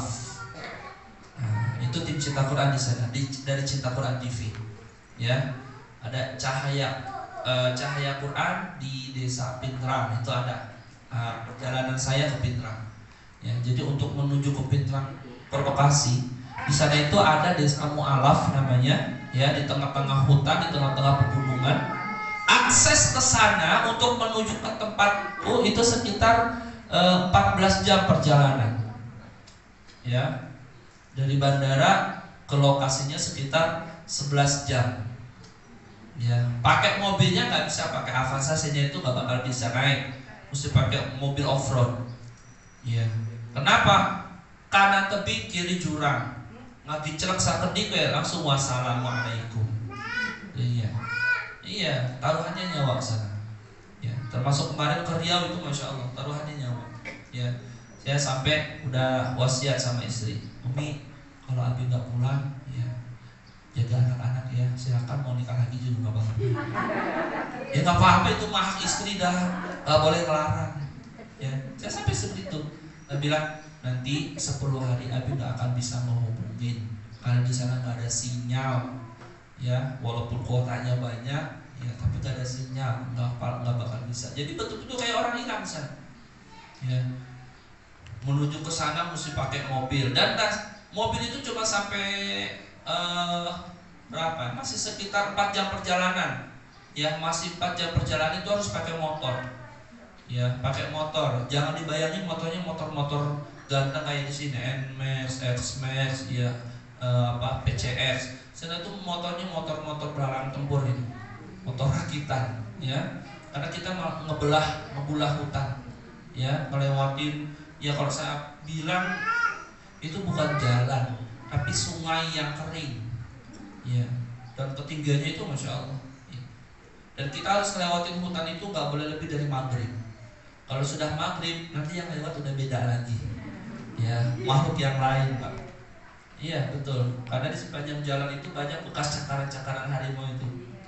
Ya, pas kita ngelewatin, alhamdulillah ditimpukin sama lutung dari atas, lutung, ya. Pulangnya juga lebih serem lagi. Kita pulang gak lewat jalan darat, pulang lewat jalan sungai. Sungainya itu lebarnya sekitar 30 meteran, ya. Dalamnya di sekitar 8 meter. Jadi kalau terbalik, wassalam, karena arusnya deras banget. Dan lebih parahnya waktu kita pulang itu pas meluap semuanya, pas hujan deras, kita sambil di tengah sungai sambil udah pasang la haula wala quwata. Iya, masya Allah. Buayanya juga masya Allah banyak ya. Ya, buaya darat apalagi begitu. Ya, nah kalau misalkan bisa sampai mendakwahkan ya sampai ke pedalaman seperti itu, ini juga masya Allah, mudah-mudahan terjadi amal soleh, ya. Karena di sana itu masya Allah mereka itu sangat haus dengan kajian-kajian seperti ini. Mereka sangat haus dengan pembelajaran Al-Quran. Ya. Kenapa? Memang susah, mengakses daerahnya itu susah banget. Bukan karena mereka nggak mau, karena memang susah.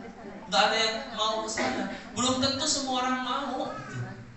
Ya. Karena di sana, ya kita tidur ngeletak aja gitu, nggak ada kasur. tidur di rumah panggung kayu gitu, cuma beralaskan sarung aja, ya dari bawah angin seleber ya.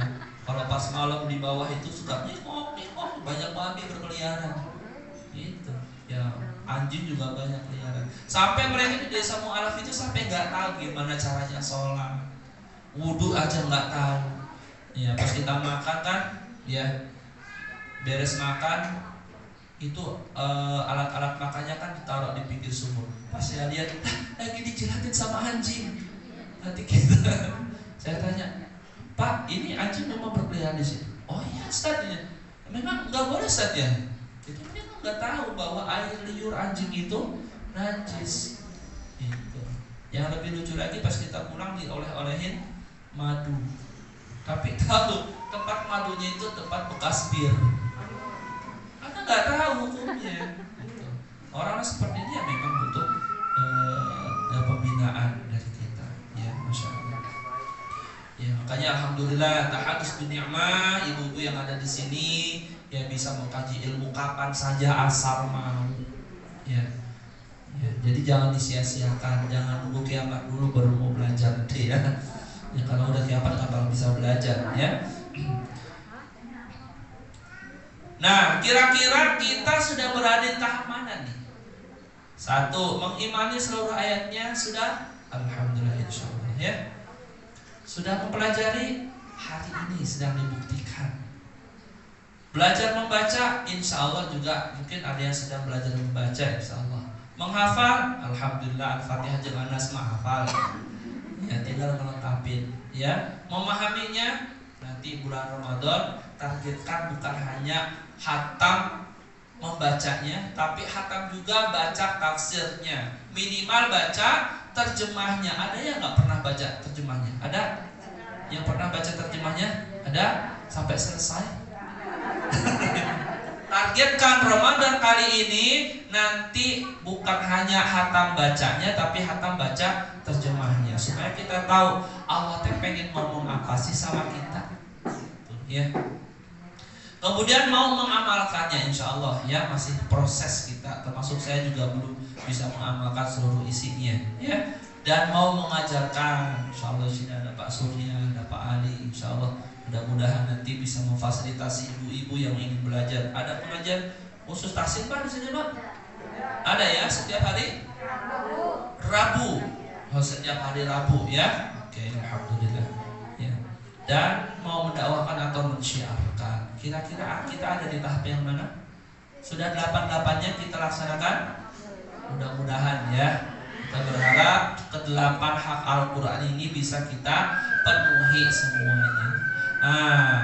Kata Allah ya di dalam Al-Quran, wa qala ar-rasulu ya rabbi inna qaumi ittakhadhu hadzal qur'ana mahjura. Ini sayangnya sekarang ya, Rasul sampai mengeluh sama Allah. Wa qala ar-rasul, dan berkatalah Rasul Nabi Muhammad SAW, ya Rabbi, wahai Tuhanku, inna qaumi, sesungguhnya kaumku, sesungguhnya umatku, ittakhadhu, menjadikan hadzal qur'ana mahjura, menjadikan Al-Quran ini sesuatu yang ditinggalkan, kata Allah. Ya, kata Rasulullah. Ini keluhannya Rasulullah kepada Allah Subhanahu wa taala. Ya. Kenapa? Karena umatnya banyak yang meninggalkan Al-Quran. Apakah kita termasuk yang ada di dalamnya? Mudah-mudahan tidak. Kenapa? Dari populasi umat Islam dunia, kalau kita lihat jumlahnya itu ada sekitar 1,5 miliar. Di Asia ada 60% muslimnya, Afrika 20%, dan sisanya Arab, ya, dan sisanya di Eropa dan lain sebagainya. Nah, Indonesia ini merupakan muslim terbesar di dunia. Seperti yang saya sampaikan di awal, lebih dari 53,8% muslim Indonesia belum bisa baca Al-Quran. Apa buktinya Al-Quran itu sudah ditinggalkan? Satu, ya, Al-Quran ditinggalkan. Al-Quran itu sekarang hanya sebatas sebagai mahar, betul. Berapa banyak seorang laki-laki berani menjadikan Al-Quran sebagai mahar pada saat akad nikah. Padahal ketika dia menjadikan Al-Quran sebagai mahar, berarti dia sudah berazam, berjanji sama Allah secara tidak langsung, ya Allah, saya akan memimpin keluarga saya dengan Al-Quran. Kira-kira suami ibu semua sudah bisa baca Quran? Sudah sering mengimami sholat? Sudah menyuruh keluarganya untuk belajar Al-Quran? Kalau sudah, alhamdulillah, berkah. Kalau belum, yuk kita ingatkan suami kita, Pak, dulu waktu nikah, ya saya terima nikah dan kawinnya Fulanah binti Fulan dengan mas kawin seperangkat alat sholat, dibayar tunai. Wah, itu luar biasa itu kalau menjadikan seperangkat alat sholat, berarti sudah siap masjidnya, tempat wudhunya, ya Pak, kan seperangkat alat sholatnya. Ya. Salah satunya berarti Al-Quran. Banyak nggak suami yang belum bisa baca Quran? Banyak. Berarti Al-Quran itu hanya dijadikan sebagai simbol, tidak dijadikan sebagai petunjuk. Itu yang pertama. Yang kedua, Al-Quran hanya sebagai hiasan. Betul? Berapa banyak di masjid-masjid kaligrafi Al-Quran, gedung-gedung kaligrafi Al-Quran, tapi tidak difahami maknanya apa, tidak dijalankan isinya. Al-Quran sebagai hiasan saja. Ya. Yang ketiga, Al-Quran hanya sebagai saksi bisu. Ini banyak terjadi di negara kita. Banyak. Berapa banyak pejabat yang disumpah dengan Al-Quran. Artinya kalau disumpah dengan Al-Quran harusnya apa? Dia bersedia siap menjalankan hukum-hukum di dalam Al-Quran, bersikap sebagaimana Rasulullah menjadikan Al-Quran sebagai pedoman. Tapi berapa banyak sekarang pejabat yang tidak amanah? Berarti dia sudah menyalahi Al-Quran. Dan yang paling parah, sekarang banyak di antara kita menjadikan hukum buatan manusia sebagai keseharian kita, bukan menjadikan Al-Quran sebagai hukum yang harus kita taati. Betul nggak? Ya. Kalau ada orang, ada kelompok, ada organisasi dakwah ingin menerapkan Al-Quran, menerapkan syariat Allah dan Rasulnya, dianggap sebagai radikal, teroris, ya, apalagi fundamentalisme, intoleransi. Padahal orang-orang yang berteriak-teriak intoleransi, radikalisme, justru sekarang malah banyak yang ditangkepin, Pak. Kenapa? Mereka yang korupsi, mereka yang tidak amanah. Tapi berapa banyak para ulama yang ditangkepin cuma gara-gara ini menerapkan hukum di dalam Al-Quran.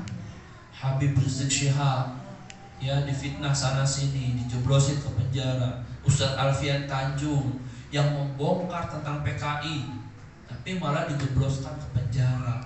Ya, Ustadz sampai Maher At-Twailibi sampai Allah menjemputnya sampai meninggalnya. Ya, gara-gara apa? Kritis sama pemerintah yang zalim.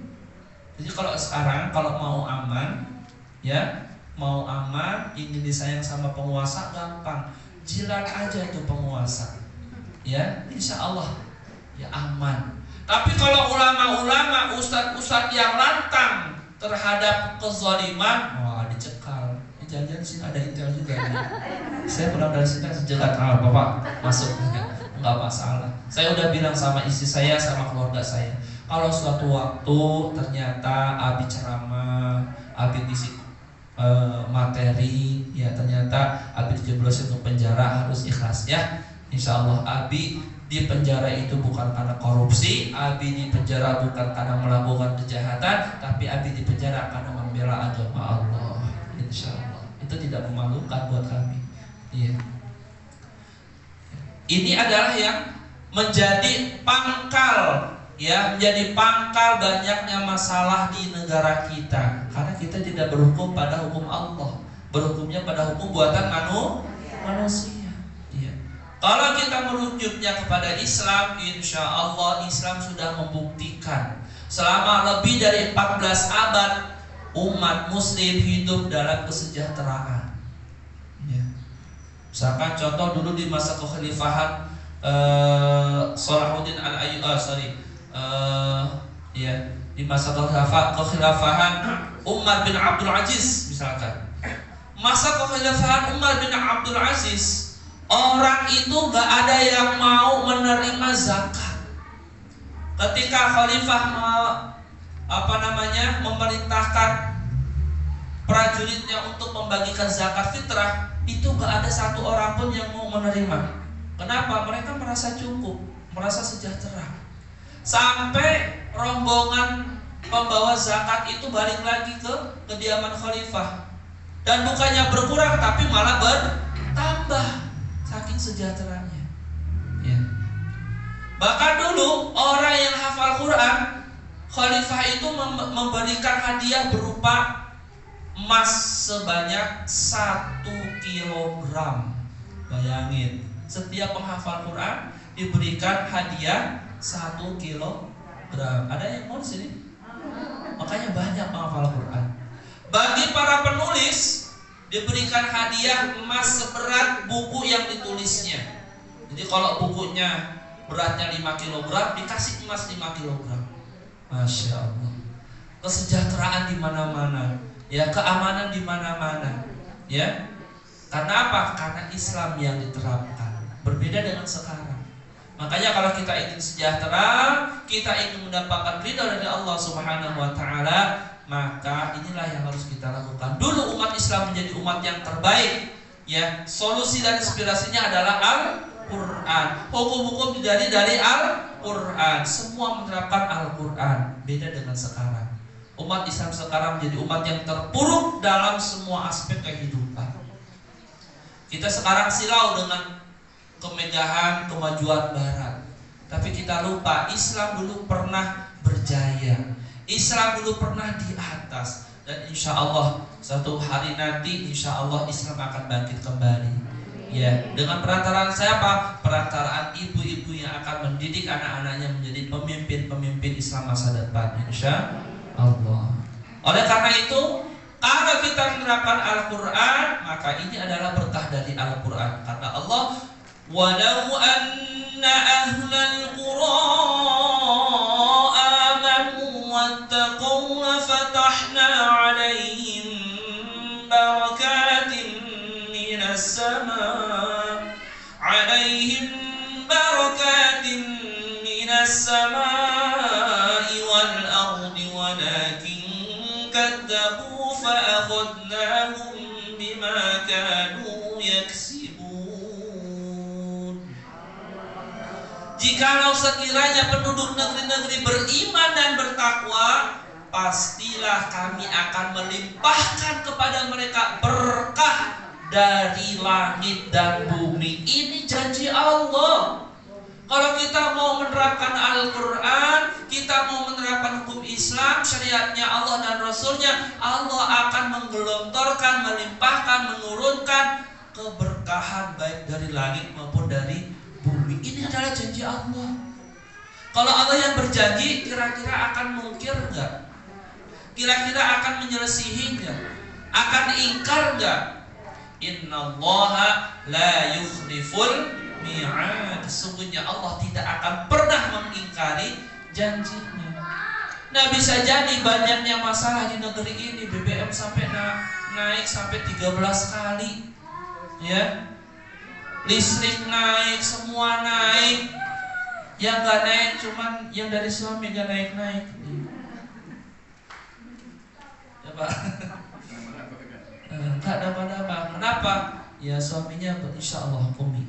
Walaupun BBM naik, listrik naik, insya Allah, ya, gajiku tidak akan naik untuk istiqomah. Bisa jadi banyaknya masalah itu karena kita jauh dari Al-Quran, karena kita berpaling terhadap Al-Quran. Dan jauh-jauh hari Allah sudah mengingatkan kita semua. Kata Allah, وَمَنْ أَعْرَضَ عَنْ ذِكْرِي فَإِنَّ لَهُ مَعِيشَةً ضَنكًا وَنَحْشُرُهُ يَوْمَ الْقِيَامَةِ أَعْمَى. ayat yang tadi dibacakan oleh Qori di awal ya. Dan barang siapa berpaling dari peringatanku, maka sesungguhnya baginya penghidupan yang sempit, dan kami akan menghimpunnya pada hari kiamat dalam keadaan buta. Na'udzubillah. Ya. Jadi ini adalah peringatan dari Allah untuk kita. Kalau kita dekat dengan Al-Quran, Allah akan melimpahkan keberkahan baik di langit maupun di bumi. Sebaliknya, kalau kita menjauhi Al-Quran, kalau berpaling dari Al-Quran, Allah akan memberikan penghidupan yang sempit, yang susah, banyak masalah. Itu akibat kita berpaling menjauhi dari Al-Quran. Jadi tidak ada cara lain bagi kita. Kalau kita ingin Allah memberikan keluangan, meluaskan rezeki kita, memperbaiki hubungan kita dengan keluarga, dengan saudara, mendapatkan anak-anak yang salih, yang salihah, keluarga yang sakinah, mawadah, warahmah, tidak lain kita harus mendekati Allah, mendekati Al-Quran, insyaallah. Nah, oleh karena itu ya, kita sama-sama berkomitmen ya pada diri kita. Silakan semuanya bawa alat tulis enggak? Bawa alat tulis, silakan keluarkan alat tulisnya.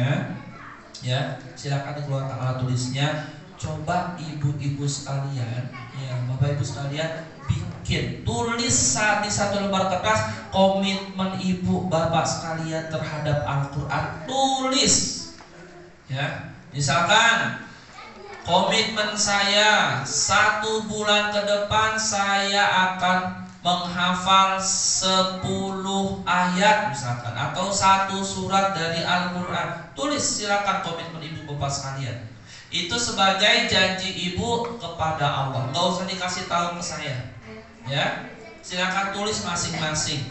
Misalkan dalam 1 hari saya berkomitmen akan membaca 1 juz Al-Quran setiap hari, 1 juz misalkan. Kalau berat gak usah, ya. 1 hari saya akan baca 10 halaman misalkan, sama 1 juz. Ya. Saya akan baca 1 halaman setiap waktu sholat misalkan. Berarti setiap sholat kan 5 waktu, tambah rawatibnya 2 tuh, qobliyah ba'diyah 1 juz juga sehari. Ya, silakan ditulis. Saya kasih waktu 5 menit, dan itu akan menjadi janji ibu-ibu sekalian kepada Allah. Ya, itu sebagai bentuk keseriusan kita kepada Allah, bahwa kita akan serius mempelajari Al-Quran, kita komitmen terhadap Al-Quran. Insya Allah, ya. Silakan boleh dilanjutkan. Dan dari saya mungkin cukup sekian, ya. Mudah-mudahan apa yang tadi disampaikan bermanfaat. Kurang lebihnya mudah-mudahan bisa dimaklumi. Kalau ada kurangnya mohon dimaafkan. Kalau ada kelebihan tolong dikembalikan. Gak baik menyimpan kelebihannya. Baik, dari saya cukup sekian. Mudah-mudahan Allah masih memberikan kesempatan kita untuk ketemu lagi, dan semoga semua yang ada di sini tidak beranjak dari tempat ini kecuali Allah mengampuni dosa-dosa kita, memaafkan segala kesalahan kita, melancarkan usaha kita, meluaskan rezeki kita, memberikan kesehatan badan maupun lahir batin kita, termasuk keluarga kita mudah-mudahan senantiasa dijaga oleh Allah Subhanahu wa taala dari segala macam mara bahaya, musibah, sakit dan lain sebagainya. Dan mudah-mudahan Allah Subhanahu wa taala menjadikan kita termasuk orang-orang yang cinta kepada ilmu, cinta menuntut ilmu, dan insyaallah mudah-mudahan kita dikumpulkan di yaumil akhir nanti bersama baginda Rasulullah Muhammad SAW dengan perantaraan Al-Quran. Amin ya Allah ya Rabbal alamin. Allahumma salli ala habibina wa syafi'ina wa dukhina wa maulana Muhammadin sallallahu alaihi wasallam wa barik wa sallim ala sahabatir rasul ajma'in. Amin amin ya Rabbal alamin. Alhamdulillahi rabbil alamin. Hamdan syakirin, hamdan yafi ni'ami wa yukafi mazidah. Ya Rabbana lakal hamdu kama yanbaghi li jalwajhikal karim wa 'azimi sultanik. Allahumma salli wa sallim ala sayyidina Muhammadin salatan tunjina biha min jami'il ahwali wal afat wa taqina biha jami'al hajat wa tutahhiruna biha min jami' جميع السيئات وترفعنا بها عندك أعلى الدرجات وتبلغنا بها أقصى الغايات من جميع الخيرات في الحياة وبعد الممات برحمتك يا أرحم الراحمين. اللهم اغفر لنا ولوالدينا وارحمهم كما ربونا صغارا وللمؤمنين والمؤمنات والمسلمين والمسلمات الأحياء منهم والأموات إنك سميع قريب مجيب الدعوة يا قاضي الحاجات. اللهم اجعلنا وأولادنا وأزواجنا وتلاميذنا من أهل الخير وأهل العلم وأهل التقوى وأهل القرآن وأهل الجنة ولا تجعلنا وإياهم من أهل الشر وأهل الطغيان وأهل الضير. اللهم إنا نسألك سلامة في الدين وعافية في الجسد وزيادة في العلم وبركة في الرزق وتوبة قبل الموت ورحمة عند الموت ومغفرة بعد الموت. اللهم هون علينا في سكرة الموت ونجنا من النار والعفو عند الحساب. ربنا هب لنا من أزواجنا وذريتنا قرة أعين واجعلنا للمتقين إماما واجعلنا للمتقين إماما واجعلنا للمتقين إماما وادخلنا الجنة مع الأبرار يا عزيز يا غفور يا رب العالمين. ربنا آتنا في الدنيا حسنة وفي الآخرة حسنة وقنا عذاب النار. وصلى الله على سيدنا محمد وعلى آله وصحبه وسلم. فبك سبحان ربك رب العزة عما يصفون وسلام على المرسلين والحمد لله رب العالمين. السلام عليكم ورحمة الله وبركاته. Waalaikumsalam warahmatullahi wabarakatuh. Ibu-ibu dan bapak-bapak sekalian, alhamdulillah sudah kita dengarkan tadi kurang lebih selama hampir 2 jam. Ya, jam 9 hampir 2 jam kita ada di sini dan ternyata kita tidak terasa. Kadang-kadang kalau Jumatin itu Pak Ibu 20 menit sudah pada tidur, ngantuk. Dan alhamdulillah ibu-ibu di sini masih pada segar gitu. Mungkin karena penyampaian materi tadi cukup menarik dan itu merupakan bagian dari kebutuhan kita. Ada 8 hal yang saya catat di sini, mungkin ibu juga mencatat. Saya bacakan kembali hak-hak Al-Quran itu apa yang harus kita lakukan. 1, diantaranya mengimani seluruhnya. Jadi dari semua Al-Quran itu tidak boleh mengambil sebagian dan melepaskan sebagiannya.